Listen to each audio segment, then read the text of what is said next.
I got the call a little after 5 in the afternoon. A couple weeks have gone by since my recruitment and abduction with the Foundation.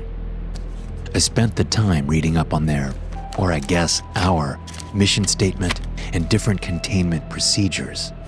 At least, the ones I have access to. This organization is built upon secrets, and need to know is their mantra.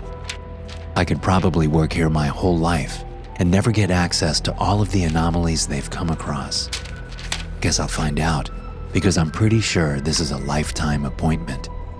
Book, my faithful miniature mutt, strolls along at my feet as I follow one of the white coats out to the van in an underground garage. The white coats are the only ones that have something resembling a uniform. I guess the whole point of a secret organization is to blend in.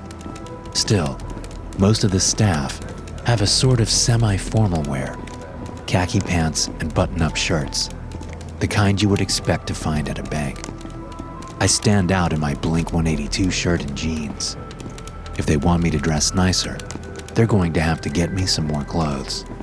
The only outfits I have are the ones that were in my suitcase the night the Foundation jumped me.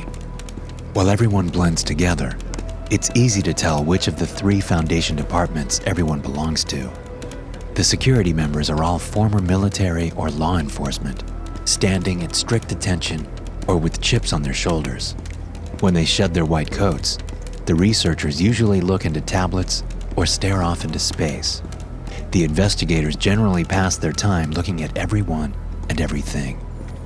It doesn't take long to recognize a familiar face. Minnie looks pretty much the same as when they scooped us up. Her knuckles and ankle have healed since I last saw her. She wears a sleeveless blank tank top and cargo pants. She breaks away from the crowd and walks over to me. "How you settling in?" I ask. "To my prison cell?" She swears something under her breath in a language I don't know. I'm guessing it's Thai-based on her surname. Her accent is all American, though. The typical hard-to-place Midwestern you hear on most network sitcoms. Minnie has a story, but she hasn't been willing to share a word of it so far. She frowns at me. "How are you handling this so well?" "Same as our little interview. I don't see any other option." I kneel down and scratch Book behind the ears, and he starts panting happily. At least the company's nice. The security staff comes to attention as another white coat walks toward us. Tall and lanky, the doctor swaggers forward covered in the usual allotment of freckles that accompanies those who naturally sport blazing red hair. He looks us over, and his annoyed look grows stronger. "I'm Dr. James Logari," he begins as if we should know who he is. "And it has fallen on me to supervise the training of new recruits. This is also the most insignificant and annoying of my many responsibilities. So, the sooner we get this over with, the better." Minnie and I exchange a look at each other. Is this guy for real? Safely concealed behind one of the beefier new security recruits, Minnie closes her fist in an obscene gesture and pumps it up and down. I stifle my laugh. Minnie might not have been a journalist like I was, but all of the military vets I know aren't strangers to jerk-off supervisors. "We've intercepted a distress call," he continues, not noticing Minnie's quick assessment of his personality. "Some idiot discovered wild berries growing near his property. Naturally, he ingested them and proved Darwin's theories. This is probably nothing more than a simple case of food poisoning. However, our superiors think it's a possible but unlikely anomaly due to the unfamiliar description of the ingested fauna. If nothing else, and that is likely the case, it will serve as a training exercise for those newly recruited." "Kidnapped," Minnie corrects him under her breath. Based on his frown, he at least understood the spirit of Minnie's comment, if not the words themselves. "Everyone, load up. We all have places we'd rather be, so let's get this over with as soon as possible." Everyone climbs into the van, and I get in line to do the same. Before I can, Dr. Logori stands in my way. "Agent Hale." His eyes glance over my clothes before meeting mine directly. "Just where do you think you're taking that animal?" The word agent takes me by surprise. I guess it's my official title. but it's the first time I've ever been addressed as such. I suppose it's to make us sound official, since the Foundation doesn't officially exist. However, since we're traveling by what looks like a commandeered airport shuttle and are dressed like an office carpool, it makes me feel more like we're playing make-believe. I glance down at Book and then back up to the doctor. To the van? And then presumably to wherever the van's going? His pale skin reddens. No, you're not. I scratch my head. So, we're not getting in the van? You might want to tell everyone else that. Minnie snorts from the open doors, and Dr. Ligori's skin does its best imitation of a tomato. You are not bringing that animal with you. Leave it here. These animals are called dogs, and this one's called Book, and he's coming with me, or I'm not going. Dr. Ligori freezes mid-turn. His fingers tighten around the tablet he's holding. Apparently, he's not used to being challenged or being told no. I stare at him, meeting every ounce of his hatred with stubborn indifference. 2 weeks ago, they had Minnie and I explore a hallway that manifested our darkest fears. The third guy with us nearly suffocated, and, last I heard, he was still being held for observation. Like hell I'm going to leave my dog alone in a place this creepy with a bunch of morally deficient scientists as his babysitters. Excuse me, Dr. Ligori, the white coat who led me here squeaks. but Director Griffith has given the animal asset status. It's clear for field work. He shoots the researcher with a death glare meant for me. He doesn't say a word and heads to the passenger side door. Figuring it's as close as he's going to get in giving me permission, I scoop Book up in my arm and climb into the seat next to Minnie. I pet Book's head and coo loudly at him. Who's an asset? You are. Yes, you are. I'm rewarded with Minnie's grin, a wag of Book's stumpy tail, and Ligori fuming silently in his seat. We pull up to the Green Vine Farm about an hour later. It's named after the owners, Anthony and Marcia Green. That, and the fact that it's a vineyard growing grapes and other preserves. They make jams, jellies, preserves, and a wine that won a contest at the county fair. All this information is supplied in a Foundation dossier that we've all been given. Dr. Ligori doesn't even open his.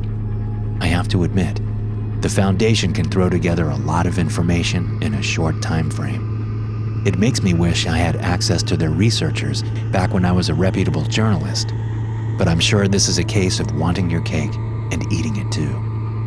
Anyone who could get a job working for the general public wouldn't be with the Foundation. The van rumbles across a long gravel driveway. It pulls to a stop at a simple 2-story, rustic, but well-maintained cottage. Each of us files out of the car and follow Dr. Ligori's lead. He walks up the steps at a clipped pace and raps against the door.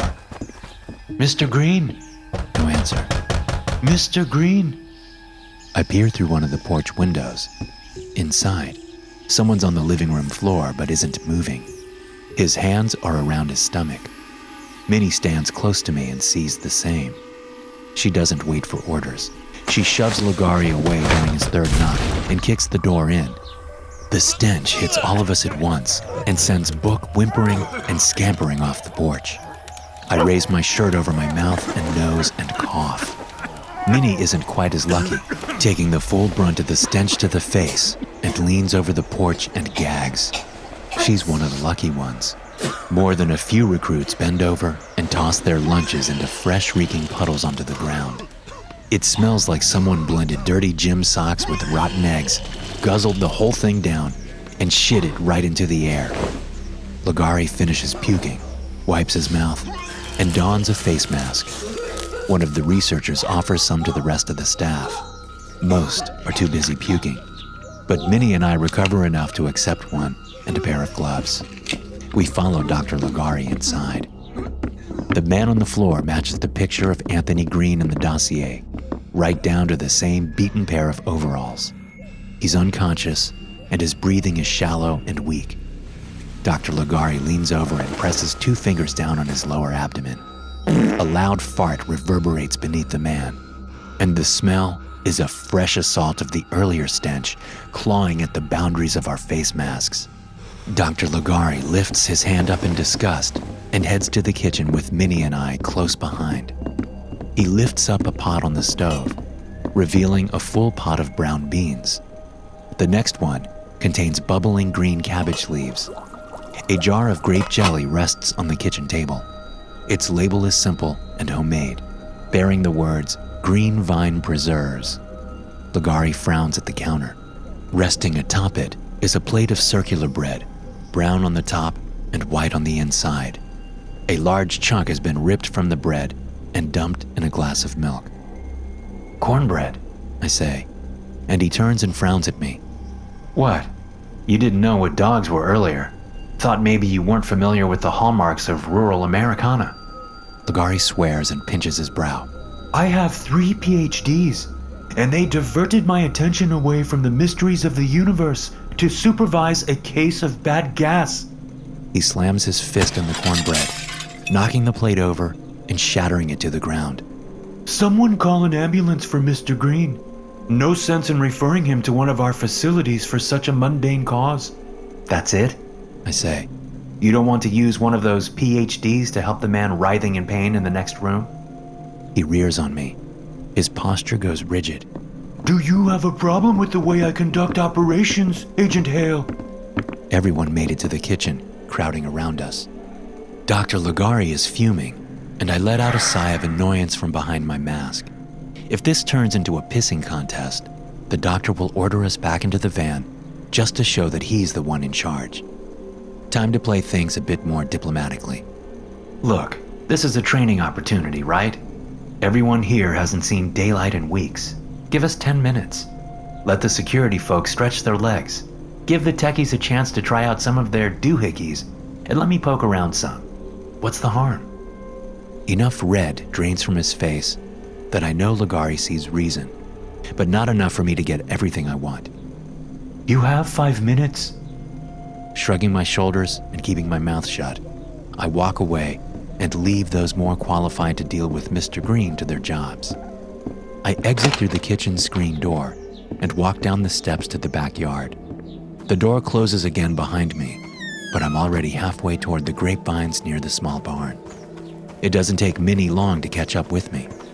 You know, She says, you're pretty good at pissing people off. Would have been a pretty shitty reporter if I wasn't. As we walked through the farm, I noticed it wasn't too different from the one my grandfather used to own. You know, I hate cornbread. What? Cornbread. Ate that shit every day as a kid. Can't stand it. She frowns. So why'd you eat it every day? Because we couldn't afford anything else, I say, my suspicions growing. Cornbread, beans, cabbage, they're cheap country staples. Either the Greens have 3 taste buds between them, or they've fallen on hard times. We stop at the edge of the vineyard. Where the forest began, wild black grapes grew everywhere. Most of them were already picked over. This must have been what Mr. Green ingested. They looked like black pebbles of death on withered vines. I hear a familiar whimpering from the barn behind us and step inside. Book stands in front of a couple bushels of the same poisonous wild black grapes. The barn walls are lined with shelves that sit mostly empty, except for a couple of familiar jars labeled Green Vine Preserves. A box of purple food coloring lies discarded next to an out-of-place desk. On top of the desk is a ledger filled with several orders. My eyes widen as I see the addresses. Fuck! He put the poisonous berries into his products and already sent them out. We hear the roar of the van's engine. That son of a bitch doctor is already leaving. I snatch the ledger off the desk and spin around. Minnie, get everyone back here, now! She doesn't ask questions and exits the barn at a full sprint. I make my way back to the house when I remember something. The dossier said Mr. Green ran this farm with his wife. So where is she? I walk through the halls and quickly find their bedroom. A shriveled old woman lies unmoving on a bed beneath a quilt. I check her pulse, but find none. The sounds of a scuffle echo from the end of the hall. I whistle, and Minnie appears, dragging Dr. Ligari in a tight headlock. Several nervous researchers and security guards trail in her wake. She lets him go, and he opens his mouth and leaves it open at the sight of the dead body. I shoved the ledger into his chest and grabbed the radio clipped on his belt. Field team report. Confirmed outbreak. Full containment protocols in effect for Greenvine Farm and the surrounding township. The rest of the security protocols go blank in my mind, so I stick with the facts. Whatever Green found in the woods, he mixed it with his jams and sold it. Customers include a local grocery chain, farmer's market, and elementary school. Hurry!